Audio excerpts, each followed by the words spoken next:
Hi friends, అందరికీ నమస్కారం. అందరూ బాగుండారా? మేమైతే చాలా బాగున్నాము. ఈరోజు మార్నింగ్ బ్రేక్ఫాస్ట్లోకి వచ్చేసి వెజ్ పులావ్ చేస్తున్నాను. ముందుగా వెల్లుల్లి, అల్లం, పచ్చిమిర్చి, పుదీనా, కొత్తిమీర ఫుల్ క్లీన్ చేసుకొని అన్నీ మిక్సీ జార్లోకి వేసుకొని మెత్తగా గ్రైండ్ చేసుకోండి.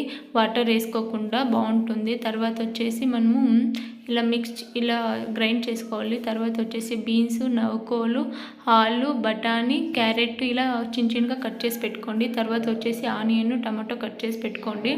తర్వాత గ్యాస్ అంటించేసి కుక్కర్ పెట్టేసేసి నేను కుక్కర్లో చేస్తున్నాను. ఆయిల్ వేస్తున్నాను. ఆయిల్ వేసిన తర్వాత 2 స్పూన్స్ ఆఫ్ గీ వేస్తున్నాను. గీ వేసిన తర్వాత చెక్క, లవంగం, ఇలాచీ వేసుకుంటున్నాను. తర్వాత మనము బిర్యానీ ఆకేసి ఇవంతా బిర్యానీ స్పైసెస్. తర్వాత ఆనియన్ వేసుకుంటున్నాను. ఆనియన్ బాగా ఫ్రై చేసుకోవాలి. మనకి తొందరగా ఫ్రై కావాలంటే మనము కొంచెం సాల్ట్ యాడ్ చేసుకుంటే మనకి తొందరగా ఫ్రై అయిపోతుంది. మనం తొందరగా చేసుకోవచ్చు.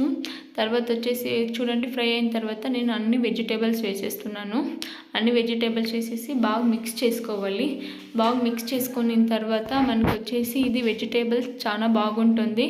మనము ఎక్కువ మసాలా లేకుండా తక్కువ మసాలాతో చేసుకుంటున్నాము ఈ వెజిటేబుల్స్ పలావు. చూడండి, బాగా ఆయిల్ అంతా ఫుల్ పైకి రావాలి. వెజిటేబుల్స్ పైకి వస్తే మనకి ఫుల్ బాయిల్ అయిన తర్వాత మనం మిక్సీ వేసుకున్నాం కదా, అప్పుడే ఆ మసాలా అంతా దాంట్లో వేసేయాలి. వేసేసి బాగా మిక్స్ చేసుకోవాలి.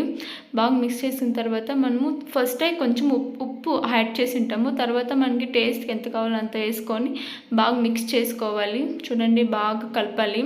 అప్పుడే మనకి ఆ ఉప్పు అంతా బాగా వెజిటేబుల్స్కి అంతా పట్టుకుంటుంది, చాలా బాగుంటుంది. తర్వాత మనం టమాటా యాడ్ చేసుకోవాలి. ఎందుకంటే మనకి టమాటా తొందరగా మగ్గిపోతుంది కాబట్టి మనం లాస్ట్లో వేసుకుంటున్నాము. నో ప్రాబ్లం, అది వెజిటేబుల్స్తో పాటు తొందరగానే మగ్గిపోతుంది. చూడండి, టమాటో వేసిన తర్వాత బాగా మిక్స్ చేసుకున్న తర్వాత చూడండి మనకి కొంచెంసేపులో మనము లిడ్ క్లోజ్ చేసుకోవచ్చు. నేను క్లోజ్ చేయలేదు, అలాగే మగ్గిపోయింది నాకు.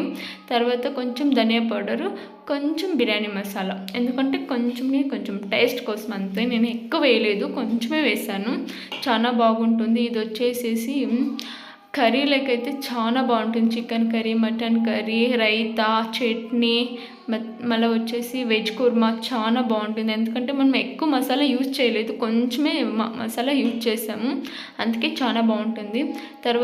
తర్వాత వచ్చేసి వాటర్ వేసేసుకున్నాము. మనం ఎంత క్వాంటిటీ రైస్ తీసుకుంటే అంత వాటర్ వేసుకోవాలి, డబల్ క్వాంటిటీలో వేసుకోవాలి. చూడండి, వాటర్ ఇలా బాయిల్ అయిన తర్వాతే మనం రైస్ వేసుకోవాలి. ఎందుకంటే మనకి రైస్ పొడిగా వస్తుంది, మెత్తగా లేకుండా.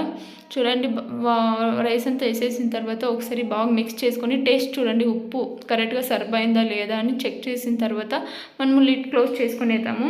నేను కుక్కర్లో చేస్తున్నాను కాబట్టి మాకు 2 విజిల్ వస్తే చాలు. 2 విజిల్ వచ్చేసి ఆఫ్ చేసిన తర్వాత లిడ్ ఓపెన్ చేస్తే ఇలా ఉంది. చాలా బాగుంది, చాలా టేస్టీగా ఉంది.